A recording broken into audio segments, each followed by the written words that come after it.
Photoshop and Illustrator both allow you to create artwork, but the way in which they do so varies tremendously.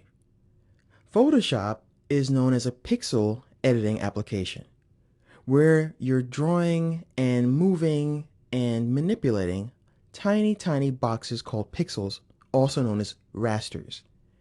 I'm going to grab my zoom tool on this image and zoom in on the doorknob. I won't go all the way just yet, but you can already see the artifact starting to appear. I'm going to zoom in even further, and now you see what this is actually made of. This image is comprised of tiny little boxes here called pixels. The problem with pixels is that they cannot be scaled indefinitely without deteriorating the image.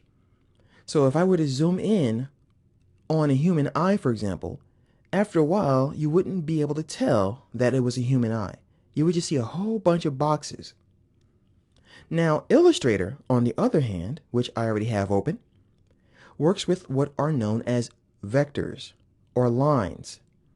So if I were to take the pen tool and create artwork,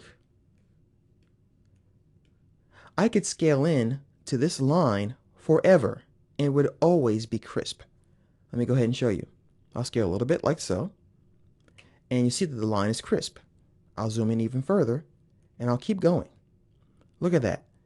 That line, that edge is crisp all the way. That's because the images that you create inside of Illustrator are resolution independent. They don't really care how far you go. You can zoom in forever. The reason being is because the lines that you create in Illustrator are mathematically calculated. Illustrator is keeping track of where each one of these little dots called a point is.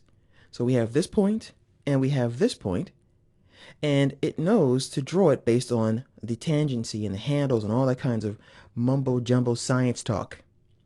So I'm going to jump back over to Photoshop and zoom out again, and just hold down my Alt key to zoom out, or Option. And once again, just to reiterate, the difference is Photoshop is a pixel-based application which deals with these little boxes, which allows you to move them around with the smudge tool, for example. So I can move things like this, and it then averages out those pixels and their locations and all that kinds of stuff. And Illustrator bases its artwork on the lines known as paths that you draw with the pen tool or the other vector-based tools.